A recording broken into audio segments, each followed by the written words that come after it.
everyone! Welcome back to another episode of The History of K-Pop Season 1, where we take a trip back in time to learn about the most significant idol groups in K-pop's first generation. In fact, we just started to take a look at the first generation of K-pop in our last episode. Yes, we took 7 episodes to finally get to the first generation. But I digress. Speaking of which, we did also briefly introduce one of the first generation K-pop groups called H.O.T. Today, we're continuing our exciting coverage of H.O.T, and we're finally diving into their music style, discussing all of their albums and how the public viewed them overall. So what are we waiting for? We got lots of fun stuff to go through, so without further ado, let's get right into it. Let's go! When it comes to music, H.O.T's title songs from each album were quite strong on first impression. Not only did they sound strong, but the lyrics were also bold and contained criticism towards society in a way that was similar to dissing someone. Doesn't that kind of sound like Show Me the Money?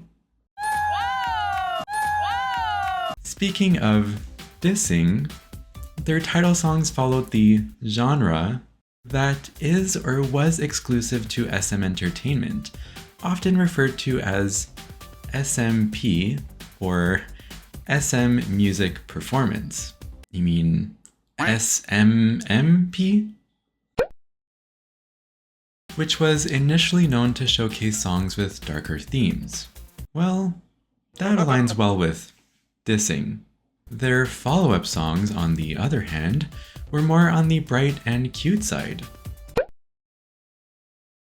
Apparently, this pattern often results in their follow-up songs becoming more popular than their title songs. And we can kind of see why. 당연하죠. H.O.T, or rather SM Entertainment, continuously attempted to throw in messages that were critical of society within their songs, which resulted in them getting compared to Seo Boy's legacy. And unfortunately, this wasn't in a good way. While Seo Boys were recognized as an artist with all their self-produced albums, H.O.T's attempt to include similar messages was viewed as a marketing strategy from their agency. But putting the general public aside for a moment, targeting their messages to the teenagers' point of view allowed H.O.T to fill that gap that Seo Boys had left within the younger demographic. So that marketing strategy did work out in the end.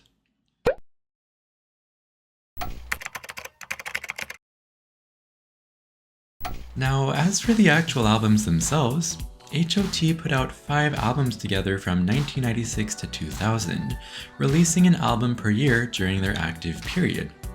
Assuming we did the math correctly.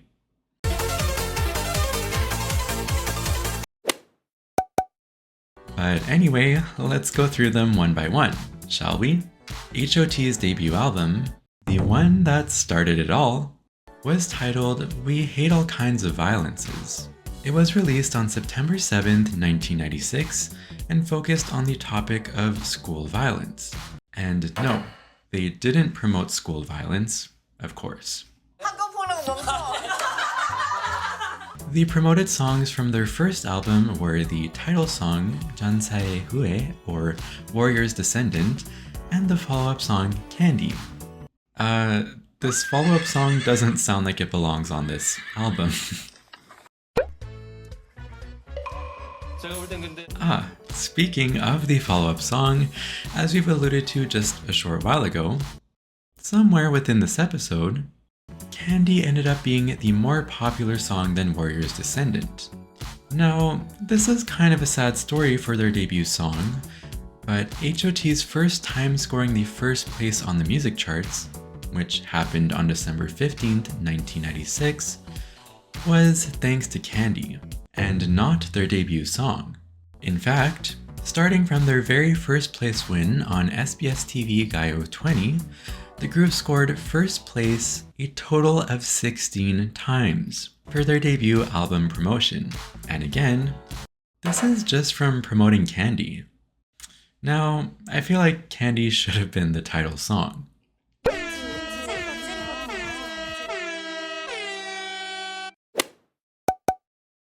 Alright, there is absolutely zero doubt that promoting Candy was definitely a golden choice made for H.O.T. And just to be clear, Warrior's Descendant was not unpopular. It's just that Candy's popularity happened to be at another level. But anyway, as to why the group decided to promote Candy was actually due to a not so great reason. Allegedly, H.O.T quickly moved on from their debut song to Candy due to the group and SM Entertainment being accused of plagiarizing a song called I Ain't Going Out Like That by Cypress Hill. Though I have heard of that group before, I personally had never heard the original song. Unfortunately, from our research, we could not verify whether SM Entertainment had acknowledged or denied that Warrior's Descendant was indeed a plagiarized song. But from Wikipedia, we were able to find that Warrior's Descendant was produced based on a sampling from an officially purchased sample CD, which we assume was also used for Cypress Hill's song. Apparently, purchasing an official sample CD did not require SM Entertainment to show the reference. Therefore, it would be wrong to refer to Warrior's Descendant as a plagiarized song. While it was great that H.O.T was able to kick off their success with Candy, it's unfortunate that they had to go through this controversy, as it is a sensitive matter for sure. But with that out of the way, let's move on to the next album.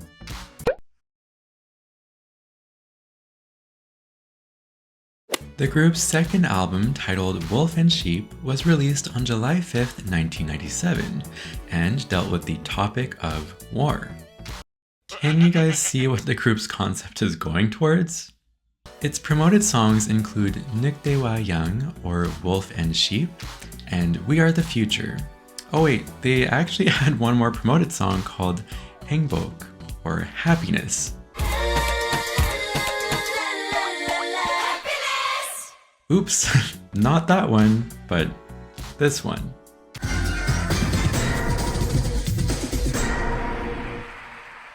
For this album, there are two notable notes, wordplay intended, that we thought were worth mentioning. The first one is that apparently, a part of the lyrics from the title song 늑대와 양, which was this, was considered way too aggressive for broadcasting purposes. So H.O.T and SM Entertainment quickly changed that lyric to this. Except after only a week of promoting the title song, they decided to move on to promoting 행복.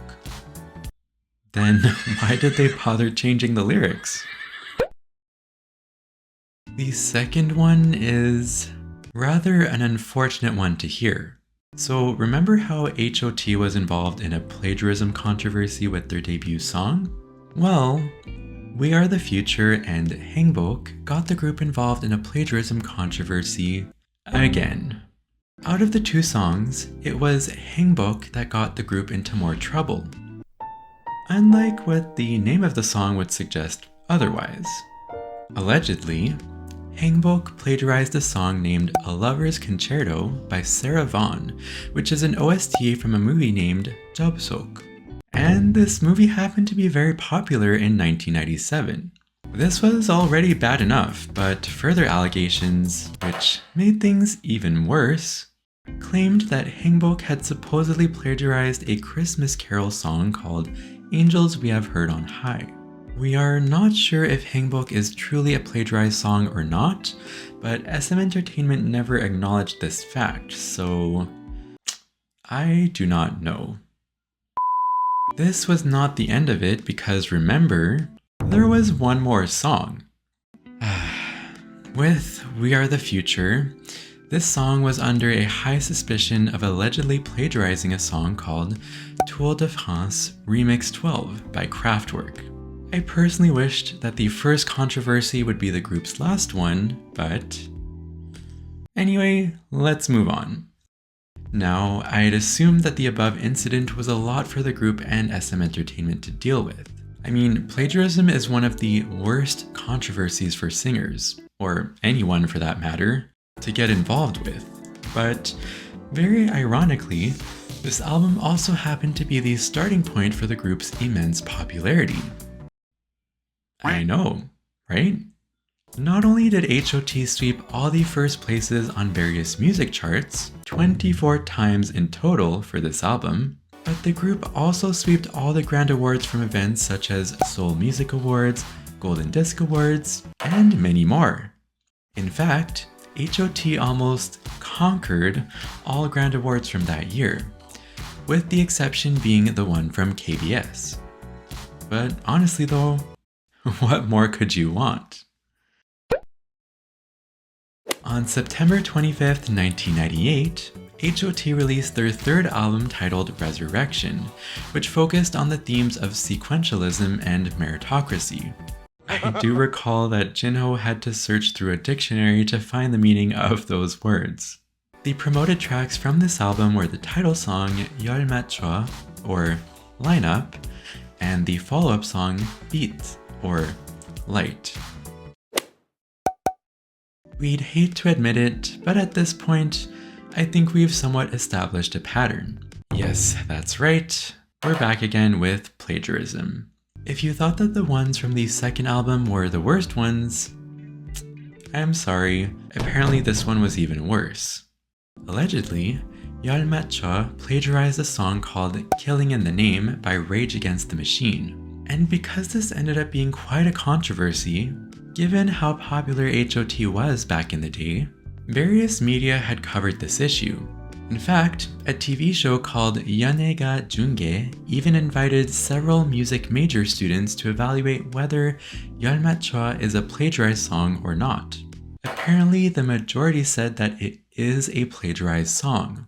Not only that, but Rage Against the Machine also was about to file a lawsuit against H.O.T, SM Entertainment, and the song's composer, Yoo Hyun-jin. But they didn't actually proceed with that idea, as they thought they wouldn't really benefit from going through with a lawsuit. Still, it was good enough to show just how bad this controversy was. But luckily, this wasn't the only notable thing from H.O.T's third album. That is, we have something good to mention here as well. First, this was the first album that allowed the word self-producing to be more relevant for the group. We will discuss this in more detail in the future. But basically, all members contributed a decent bit in producing the album, instead of only being an idol group, purely being produced and managed by their agency. Unfortunately, it didn't set H.O.T free from all the negative comments about their work, but to this, we'd say that they were going in the right direction. That last phrase sounds like something I say often during my meetings with Jinho. And it was not just the members' effort that was great. This album was pretty darn incredible in terms of its achievement. Just like their previous album, H.O.T had yet again swept all the first places on various music charts. But sadly, they didn't score first place as many times as their second album. Only 20 times in total. Geez, that really sucks, right?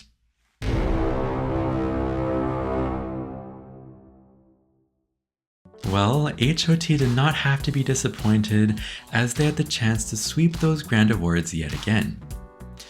Winning grand awards from all three major broadcasting stations, that is, MBC, KBS, and SBS, meant that the group had achieved a grand slam.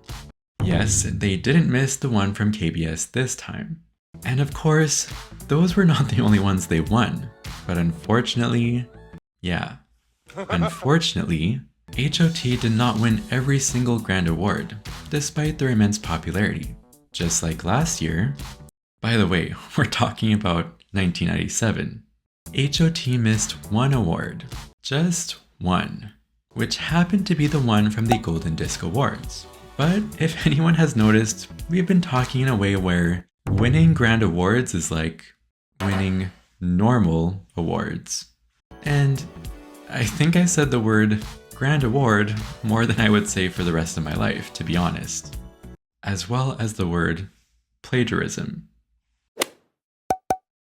But anyway, that certainly says something about just how popular they were. I mean, I certainly wouldn't mind missing out on one Grand Award if I can win all the other Grand Awards myself. Gimme now, gimme now, Now for H.O.T's fourth album. The group's fourth album, Aya, was released on September 15th, 1999, and the theme of it focused on a large fire tragedy that happened in Korea earlier that year, which took the lives of 23 people, most of which were children, and burnt down the entire building. As you can imagine, this was very sad. But as for the promoted songs on this album, there was the title song Aya and the two follow-up songs Tuji, or Get It Up, and Hwanhee, or It's Been Raining Since You Left Me. For the previous album, remember how I said we've established a pattern? Well, be happy everyone, because fortunately for the fourth album, we did not find any sort of pattern. Luckily. At least we only have good things to tell you. Now, starting off with the first one, this album yet again showed H.O.T's producing ability by filling the entire album with songs that they wrote and composed by themselves, minus the title song. Now, we thought this was worth mentioning because of the sheer number of songs put into this album. Again, we'll bring this up in the near future, but the release of this album really became an opportunity for H.O.T to prove that they weren't just produced by their agency. And maybe thanks to the group putting in a lot of effort into producing most of the album, this album was apparently even more popular than any of their previous albums. And I do remember saying that H.O.T had swept a lot of first places and grand awards with previous album promotions. Unfortunately, just like the other pattern we talked about earlier, this award-winning pattern did not continue on as well. We're not entirely sure of the exact details, but it looked like H.O.T didn't really promote this album. I don't know if we can call this a proof per se, but the group only, yes, only scored first place 6 times for this entire album promotion, which is definitely a fraction of what we were used to seeing here. Except, a part of me says that 6 times is still a lot. Anyway, some say there was a conflict between SM Entertainment and broadcasting stations, and some say that some members getting injured also contributed to the group not promoting as much. But whatever had happened, in the end, H.O.T did not win a single grand award this year, that is, 1999. But the group's immense popularity alone was still enough to win them some awards at the end of the year. And with that, let's move on to the final album, shall we? Lastly, the spoiler alert, H.O.T's final album, Outside Castle, was released on October 2nd, 2000, and dealt with the topic of discrimination towards people with disabilities. The 2 promoted tracks from this album were the title song, Outside Castle, and the follow-up song, 그래 그렇게, or We Can Do It. First, let's flip the usual order and talk about how successful this album was. While H.O.T's core fandom was still standing strong, this was around the time when H.O.T was losing the public's attention. Just a little bit, due to other popular idol groups or singers rising to fame in general. But again, this didn't mean the album wasn't successful. I mean, how could you say an album failed when they scored first place 11 times? You make me feel like 11. In fact, H.O.T won first place for 3 consecutive weeks in all 3 major broadcasting stations. That is, MBC, KBS, and SBS, making the group win the Triple Crown title from SBS Inkigayo, King of the Camp title from MBC Music Camp, and the Golden Cup from KBS Music Bank.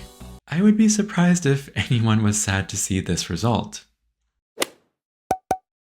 With that out of the way, there is something we need to recall from H.O.T's previous albums. So, do you guys remember when we said H.O.T members started to get involved with the production of their albums more and more ever since their third one? If you guys remembered, we'll give you a thumbs up. Putting that joke aside for a moment, the reason why we needed to recall that was because H.O.T continued to self-compose and write songs, even for this album. In fact, as of the fifth album, it basically reached its cap. Now, what do we mean by that? It means that all of the songs for the fifth album had been produced by the H.O.T members themselves. Now, this is kind of a big deal. I mean, how is it not? As far as we're concerned, H.O.T is the only K-pop idol group who produced all the songs for an album. In case if this isn't true, please correct us if you guys know another K-pop idol group who has done this as well. But anyway, once I had read that, I was then wondering about this. For those who said H.O.T was only produced by SM Entertainment, I wonder what they said when they found out that H.O.T's entire fifth album songs had been produced by the members themselves. I mean, I really do. Now, this wasn't the only notable thing about this album. Of course not. Another thing that really popped out was the title song itself, which is Outside Castle. First of all, its running time is over 5 minutes, which I think is still not easy in today's generation to find songs that are over 5 minutes long. And yes, it also was not common back then. Also, the genre of the song happened to be quite interesting and unique as well. We're going to talk about this in more detail in the near future, but this song had been composed, written, and produced by Heejun himself. And actually, the choreography had also been made by Heejun. With that, Heejun applied his unique genre into the song, making it, if I can describe it well enough, sound quite orchestra-like. As we've alluded to earlier, this song also sends quite a strong and direct message to the public saying, individuals with disabilities are no different than us. And it's not just the song that sent out this message. In fact, a part of their choreography for this song is actually in sign language. Now, if you ask me, this is pretty darn bold, and at the same time, it's really cool. Another thing about the title song was that H.O.T moved away from the gangster rap genre. From their debut, all of the group's title songs had this quote-unquote gangster rap concept, making things look quite dark. No, not this kind of dark. On top of being socially critical with their title songs. Not that Outside Castle was a bright song, it isn't by any means, but this change in genre was a good opportunity for H.O.T to break away from the public perception that H.O.T's title songs are all very dark. Except this was the first and last time the group showed a change like this to the public.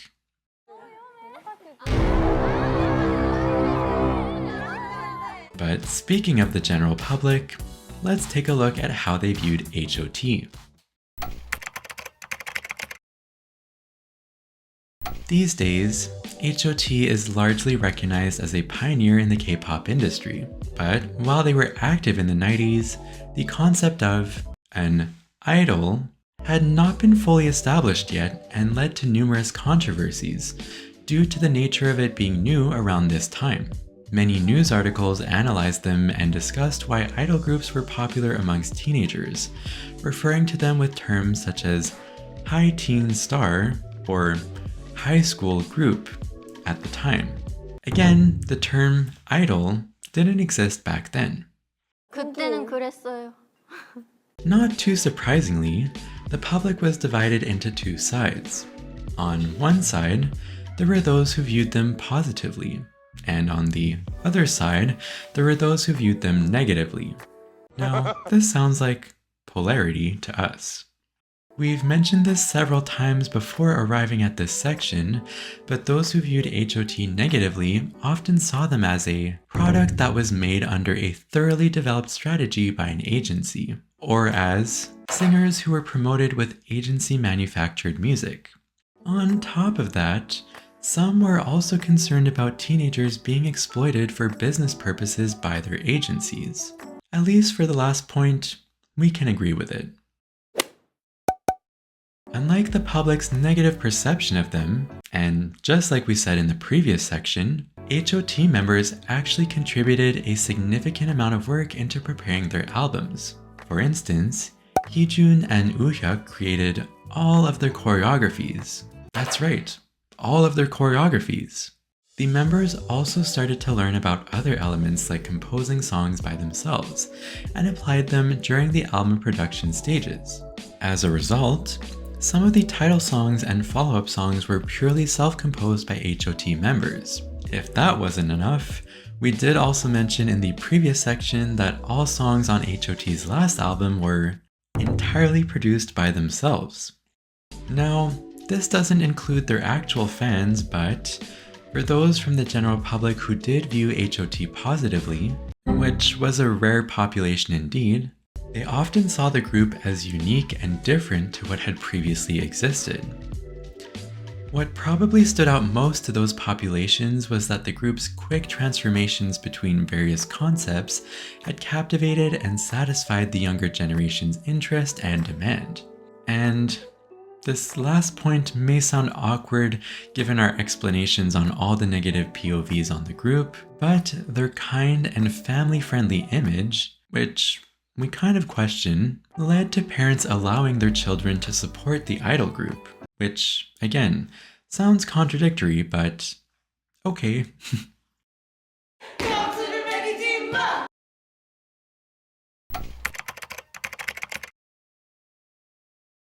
And that brings us to the end of today's episode. We made it! Oh my! I made it! We continued exploring the first generation of K-pop idols and gave you an introduction to one of the most significant groups, H.O.T. Well, that sure was a long introduction. In regards to H.O.T, we discussed their music style, their discography, and how the public generally perceived them. There is lots more to cover with H.O.T, however, so in the next episode, we'll be looking at their skills and performance, in addition to their popularity and influence over the public. So, what did you guys think about this episode? Do you guys know any songs by H.O.T? Have you ever encountered anything related to H.O.T? Please let us know your thoughts in the comments down below.